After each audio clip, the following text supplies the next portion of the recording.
3 multiplied by 4 is equal to 916. 2 multiplied by 4 is equal to 425.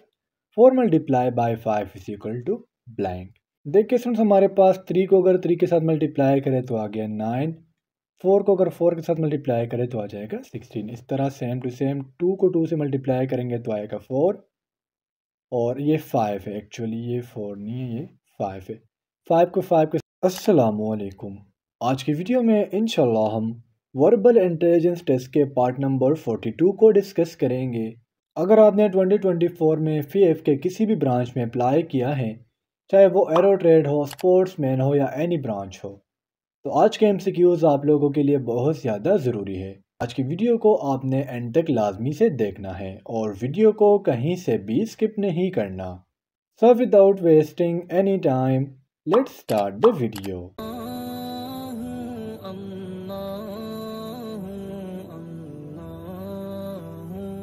हमारा first MCQs है, what will come next in the following series. ये बात तो मैं आप लोगों को काफ़ी दफ़ा बता चुका हूँ कि वर्बल इंटेलिजेंस टेस्ट का जो एक मोस्ट इम्पॉर्टेंट पोर्शन है वो है आपका मैथमेटिक्स का पोर्शन। अब इसमें ऐसे क्वेश्चन नहीं आएंगे कि क्वाड्रेटिक इक्वेशन क्या होता है, फैक्टराइजेशन क्या है, एंगल्स क्या है, सप्लीमेंट्री एंगल क्या है, कॉम्प्लीमेंट्री एंगल क्या है।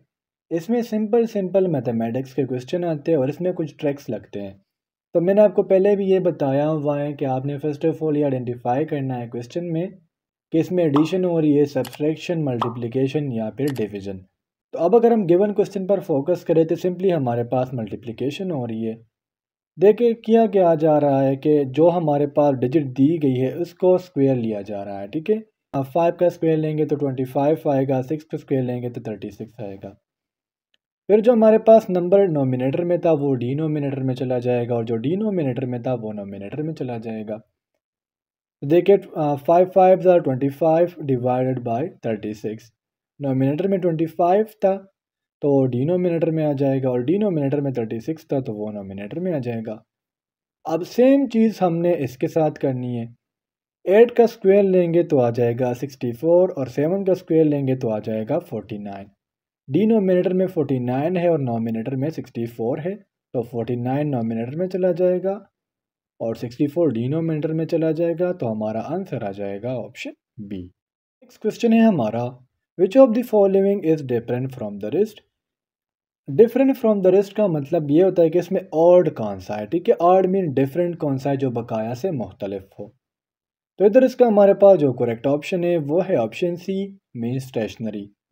अब इसके पीछे रीज़न क्या है कि स्टेशनरी डिफरेंट है, बकाया सेम है। तो देखिए स्टूडेंट्स, अगर हम पेपर को देके, पेन को देके, पेंसिल को देके, तमाम की तमाम चीज़ें स्टेशनरी में इंक्लूड है। तो बिकॉज ऑफ दैट हमने कहा कि स्टेशनरी यहाँ पर डिफरेंट है। नंबर 3 है हमारा, if G is equal to 7, H is equal to 8 and I is equal to 9, then DEF is equal to. ये सिंपली किया क्या गया है, हमारे पास जो अल्फ़ाबेट है उसका नंबर बताया गया है कि G जो है वो 7 नंबर पर है, H 8 पर है और I 9 पर है। तो अब DEF के नंबर क्या होंगे। तो स्टूडेंट्स अगर आप सिंपली अल्फ़ाबेट्स को पढ़ो तो D हमारे पास 4 नंबर पर आता है, E हमारे पास 5 पर आता है और F हमारे पास 6 पर आता है। तो हमारा जो करेक्ट ऑप्शन है वो है ऑप्शन बी। क्वेश्चन नंबर 4 है हमारा, here is to now then there is to blank. Here is to now then there is to then. So हमारा जो करेक्ट ऑप्शन है वो है ऑप्शन ए। नंबर 5 है हमारा, why the teacher go to school. अब ये एक सिंपल सा क्वेश्चन है, बहुत ज़्यादा स्टूडेंट्स कहेंगे कि सर इस क्वेश्चन का क्या मतलब है। तो एक्चुअली बेसिकली टीचर तो जाते हैं, पैसे भी कमाते हैं, ठीक है, इस तरह अपनी ड्यूटी भी करते हैं और नॉलेज भी देते हैं। तो आप तो कहेंगे कि सर यहाँ पर ऑल ऑफ दिस होना चाहिए था, लेकिन एक्चुअली अगर हम अपने दिमाग को लड़ाएं तो हमारा जो करेक्ट आंसर बनता है वो ये है, टू गिव नॉलेज। वो अपने शागिर्दों को जो है वो क्या करते हैं, इल्म देते हैं। जब इल्म देते हैं तो उसकी वजह से उनकी पैसे भी आ जाते हैं और साथ साथ उनकी ड्यूटी भी हो जाती है। तो इसका जो मोस्ट सुटेबल आंसर है वो है टू गिव नॉलेज। नंबर 6 है हमारा, foot is to shoe as head is to blank. देखिए स्टूडेंट्स, हमारे पास इस टाइप के रिलेशन 2 टाइप्स के होते हैं। एक हमारे पास होते हैं एंटोनिम्स के रिलेशन और एक हमारे पास होते हैं सिनोनिम्स के रिलेशन। अगर हम गिवन क्वेश्चन पर फोकस करें, फुट इज़ टू शू, ये हमारे पास एक सिनोनिम रिलेशन है। सिनोनिम मीन जो मुतरादिफ हो। हम शू को कहाँ पर पहनते हैं? पाँव में पहनते हैं। तो हेड पर हम क्या करते हैं? ये तमाम की तमाम चीज़ें पहनते हैं। हम केप भी पहन सकते हैं, हम हेलमेट भी पहन सकते हैं और हम हेड भी पहन सकते हैं। अब मैं आपको इसका एंटोनिम सिचुएशन बताता हूँ। अगर मैं कहूँ if foot is to cap then shoe is to. अगर हम केप को पाँव पर पहनते तो फिर हम शू को कहाँ पर पहनेंगे? तो फिर आपने बताना हेड पर। तो एंटोनिम के सिचुएशंस भी होते हैं और इस तरह सिनोनिम्स के सिचुएशन भी होते हैं। क्वेश्चन नंबर 7 है हमारा, ring is to finger as tie is to blank. देखिए इसमें हमारे पास जो अंगूठी होती है, रिंग होती है, उसे हम फिंगर में पहनते हैं। तो टाई को हम पहनते हैं नेक में। आपने कभी भी ये नहीं कहना है कि आप शर्ट कह दें। अगर हम कहते हैं ना रिंग इज टू हैंड, तो फिर आप कह सकते हैं tie is to shirt. If ring is to finger then tie will be to neck. Question number 8 है हमारा, C is to 3 as W is to. देखिए स्टूडेंट, सी हमारे पास जो है 3 नंबर पर अल्फ़ाबेट है और डब्ल्यू हमारे पास जो है 23 नंबर पर अल्फ़ाबेट है। तो हमारा जो करेक्ट ऑप्शन है वो है ऑप्शन बी। क्वेश्चन नंबर 9 है हमारा, 3 multiply by 4 is equal to 916, 2 multiply by 4 is equal to 425, 4 multiply by 5 is equal to blank. देखिए स्टूडेंट्स, हमारे पास 3 को अगर 3 के साथ मल्टीप्लाई करें तो आ गया 9, 4 को अगर 4 के साथ मल्टीप्लाई करें तो आ जाएगा 16। इस तरह सेम टू सेम 2 को 2 से मल्टीप्लाई करेंगे तो आएगा 4 और ये 5 है। एक्चुअली ये 4 नहीं है, ये 5 है। 5 को 5 के साथ मल्टीप्लाई करेंगे तो आ जाएगा 25। अब इधर देखें, 4 4 ज़ार 16 एंड 5 5 ज़ार 25। तो हमारा जो करेक्ट ऑप्शन है वो है ऑप्शन सी। जो भी डिजिट दिया होगा आपने सिंपली या तो उसका स्क्वायर लेना है और या आपने उसको उसी नंबर से मल्टीप्लाई करना है। दोनों की बात सेम है। क्वेश्चन नंबर 10 है हमारा, कंप्लीट द सीरीज। अब अगेन हमें सीरीज दिया गया है और हमने फर्स्ट ऑफ ऑल आइडेंटिफाई करना है कि क्वेश्चन में हो क्या रहा है। तो अब अगर हम देखें तो यहाँ पर देखें कभी ज़्यादा हो रहा है कभी कम हो रहा है। तो इट्स मीन यहाँ पर एडिशन और सब्सट्रैक्शन दोनों हो रहे हैं। फर्स्ट ऑफ ऑल जब 19 में 1 को ऐड किया तो आ गया 20, -2 किया तो आ गया 18, फिर +3 किया तो आ गया 21, -4 किया तो आ गया 17। यानी यहाँ तक माइनस तो हो गया, अब हमने प्लस करना है।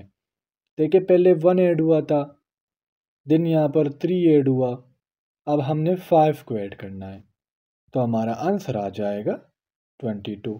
यानी आपने इवन को माइनस करना है और ऑड को आपने क्या करना है, वो ऐड करना है। एक्सक्यूज नंबर 11 है हमारा, if z is equal to 1, y is equal to 2 and x is equal to 3 then a stands for.